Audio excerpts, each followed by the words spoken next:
Boy, it's been a damn good Friday. Damn good fucking Friday. Just got home from the gym. It was back day, but I just gave my whole body a thrashing because next week is my deload week. And so I decided to go ahead and just beat my body up. Since I'm taking a week off, I'm midway through my 10-week training block. And about every 5 weeks, I take a mini break. Then after the block itself, I take a 2-week break. And then I always come back stronger, faster, and progressive overload, all that good things that build muscle. Today, I want to talk about proper machine use, especially when it comes to using the treadmills. Okay? I was at the gym today, and I noticed it yesterday, but today it was bad. When you're on a treadmill, it's all about the endurance of being on the treadmill versus how fast you're going on a treadmill, if that makes sense. It's the journey that's getting you to the destination. It's not the speed. You want to go as long as you can to burn more calories. If you're on a treadmill with a steep incline and you're holding on to the rails like this here and you're going at 3-4 miles an hour and that's too fast for you, okay? Slow it down to where you can walk without holding the rails. Why is that, Savar? When you're actually moving your arms as well, the bodies have to work a little bit harder. Just this little bit of movement with your arms will increase your heart rate by a few more beats, okay? That in turn will produce more calories because your output is greater. When you're holding on to the rails and you're just moving your legs, yes, you're burning calories, no doubt, because the legs are the biggest extremities on your body. They're the longest and the biggest extremities. So, and the heavier part of your body for the most part. So when you're moving your legs, you're burning some substantial calories. But when you're holding on to the rails, you can cut the maximum potential down significantly. I see it all the time, especially today. It's not my job to correct people that already have trainers, because the ones that's on the treadmill, for the most part, they have trainers with them. But if they ever come across this video, trainers. So, I just got done eating, so I'm sorry about that food digestion. Have your clients slow down. Now, if they want to run, they better be very vast and versed in how to run on a treadmill, especially on the incline. Because that's a lot of eccentric force being put on the legs as it is. So there's a lot of dorsiflexion and plantar flexion, dorsiflexion. There's a lot of eccentric loading when you're doing this type of movement on a treadmill. All right, it affects the whole leg, the whole body, but mainly the legs. All right, the endurance muscles and the fast twitch muscles. Okay. So they gotta know how to plant their foot, raise their foot. They gotta have a proper running shoe, all that. And like I say, if they're doing interval training, that's one thing. But if you're old and you're on the treadmill, slow it down. There's no need to try to go 5 miles an hour on the incline and you're like 75 years old. It was a lady today, it was like 73, 74. She literally was on like a 5-degree incline at like 5 miles an hour. Trying to go hard. And I'm just like, you gonna say something to her, bro? All right, you are her coach. I'm looking at you. You're standing behind her. You got the gym shirt on. I'm looking dead at your ass. You gonna say something? So you got to be versed in the equipment. Number 2, when you're using any type of bench press equipment, you want your arms, you want your hands to be down to where you can access and activate the whole chest. If you're sitting high up on the machine, your arms is up like this here, you're going to do more shoulder work. So you need to make sure that the chair, well, if you're sitting too low, if you're sitting low, your arms going to be high. If you're sitting high, your arms will come down. That makes sense. So like, let's say this is imaginary. I got my chair up, okay? So right now the handle's here. So now I can activate my chest more. Let's say I let this chair down. My arm is up here now. That's doing a lot more shoulder work. You understand what I'm saying? You might be hitting some clavicular here, but you're going to do a lot more front depth work because the arms is up high. So when you're doing any bench press movement, you want to have the chair up any fly movement, you want the handles to be down, south of your chest, so the whole chest can be activated. If you're sitting too low because you want to have more, how can I put this? You want to be more grounded, so where you can use more of your drive with your legs, which when you're doing flies, this is literally no drive. It's mainly just all chest. But you're down like this, but guess what? Now the handles and came up here, so now you're going to feel it more up here in the upper part and in your shoulders. And that's how you get overgrown delts. I have big front delts from years and years of press and roll when I first started lifting weights. So now that I'm more versed in it, I'm a personal trainer, and I realized my mistakes. You always want to have a chair high on any press machine, right? If that takes your feet off the ground, that's fine. You're using machines, so there's literally no need for stability muscles to get that involved, because that machine is to isolate those particular body parts. Now on the bench press, it's totally different, but you still want that bar to hit somewhere around your nipple and a little bit south, but right around the front part of your abs. So you want the bar to be hitting down here, not up here on a flat bench. If you're hitting it up here, that's more of a guillotine press. Yes, you can put a lot of load on the upper part of your pec, the clavicular head, but you're putting your shoulders in a possible impingement predicament from being internally rotated like this here. That can cause a serious impingement. So you want to be benching down like this here. Tuck your elbows, bend down, press up on the bench press, and that will require some leg drive because it's stability muscles, because now you're on the bench, you don't have the machine that's guiding the weight. So that'd be my advice when it comes to any movement that involves the chest and it's a machine. You want to be high, arms low, so the handles and stuff can be nipple level or just a little bit south of the nipple level, no more than about right here.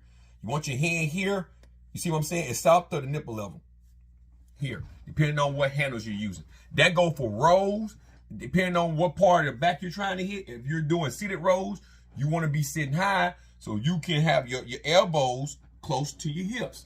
Because when your hips are down here, your elbows right here, you're activating these muscles more. If you're sitting too low and the handles are up here and you're pulling like this here, yes, you're going to target the back, but you're not going to target the lats.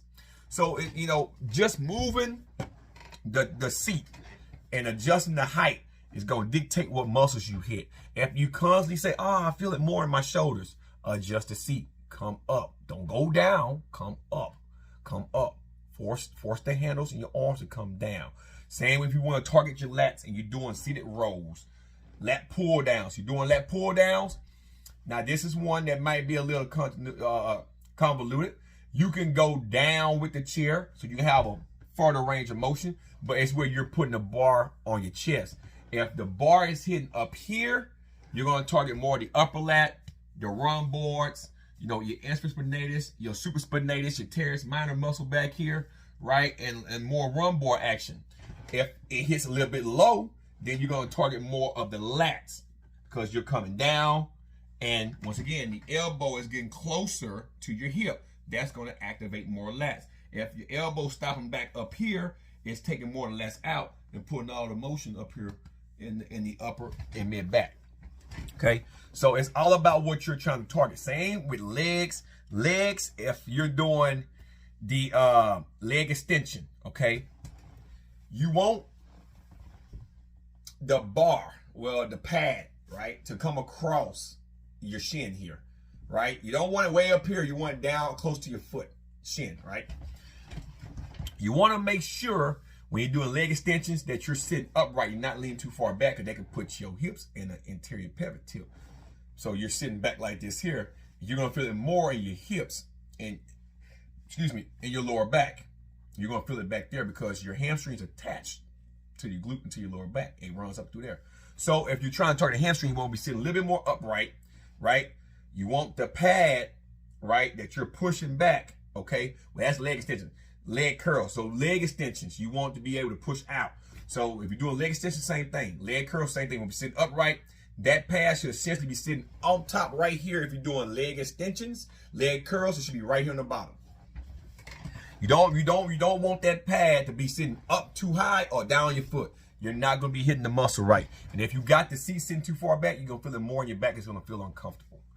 So you have to adjust the seats.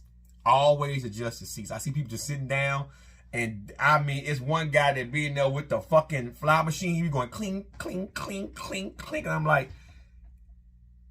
I don't want to tell him not to do the exercise right because I'm not his trainer. But, you know, and I don't work at the gym. That's up to staff to tell him, hey, man, you're fucking the machine up.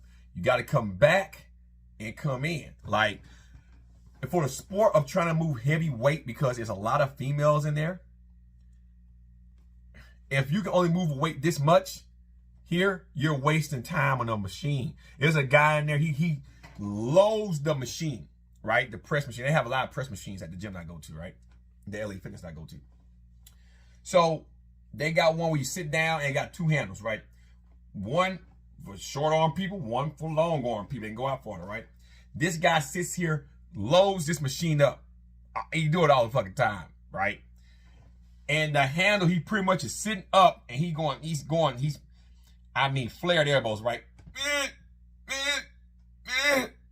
And I'll be on the decline machine, because they got decline, incline, all them machines. So I'll be trying to hit all my pecs in different areas. And so I'll be looking at them, and I have like 50 pounds on both sides, right, on the decline machine. And I'm going full range, nice and slow, right? And he be like, yeah. And he only does that because there's a lot of women in there. Us guys looking at them like, bro, you're not really training nothing. You just got your elbows here and you're going, What contraction are you getting? But this little contraction here, see that? You get a little bit of your upper pec contracting. That is it. If you really want to make contract, go all the way. Watch that muscle. Go all the way. See how it contracts, it shortens. There was a guy on the leg press machine. Had like 645 plates. I can do 4. Full range for about 5 reps. He had 6. And he was doing this number here. My God, man. The leg need to come down and up. And yes, with that machine as well, you want the seat to sit up. You want to be at a 90-degree angle like this here in the seat. You don't want the seat sitting too far back because you're going to be having your lower back round. And that's going to cause some shear on your lower lumbar, your L4, your L5, and your S1 to be more precise. Because your hips, the shift like this here, is anterior pelvic tilt. And so, you know, a lot of guys want to bring they legs to their chest. You ain't got to do that with a leg press machine. You want to be sitting upright like me, back flush, right? And bring your legs down. Once it gets to 90 degrees and you're here, you can go back up. There's no need to come way down here. There's no need to do all that. Forget what you see in the bodybuilding movies. Those guys have big fucking frames. Their legs can come down like that. Some people can do that without real big frames, but it's no need. Once you get to 90 degrees, live us out 90 degrees, you can push that weight back up. You gotta know how to train. You gotta train smart when you use machines. You can severely hurt yourself on a machine. Just because it's a machine, and it's a little bit more safer because you ain't got to worry about stabilizing muscles. You still got to be safe. Now, I go 1 week machines, 1 week stabilizers. So I use dumbbells and barbells. I flip-flop because I don't want to not train my stabilizing muscles. Because if you ignore them, then you still don't have a stable foundation. So just don't use machines exclusively unless you have an injury that dictates that you have to use a machine until that injury gets better, right? You want to also strengthen your stabilizing muscles. And that's come in, we're using dumbbells. That come in, we're doing unilateral movements. That come in, we're using barbells and compound movements. You have to strengthen your stabilizer muscles. So I just want to throw that out there. I sent the day at the gym. And I'm like, no, that's so many of you people. And the trainers, I'd be like, what are y'all doing? Since I don't work there though, and they don't know I'm a trainer, since I don't work there, it's kind of like, yeah, I'm not going to say nothing. Because most of my clients, I train remotely. Or they just pay for a program and I send them a program. And then the program's too intense, I cut it down. Make it to where they can adhere and keep moving. SavarMatnerFitness@gmail.com. So, with all that being said, man, hope you guys enjoyed the video. Take my advice, adjust the seats. Just try it. For chest, you want to be high, arms low like this here. For legs, you want the pattern to be on your shin and on behind the shin when you are doing leg extensions and leg curls, all right? And you want to be sitting up like this here, not back Like this is the back of the seat and the bottom of the seat. You know, some seats go way back. You want to be up like this here so you can focus on the hamstrings and in the quads and not so much have an uncomfortable feeling in your lower back, okay?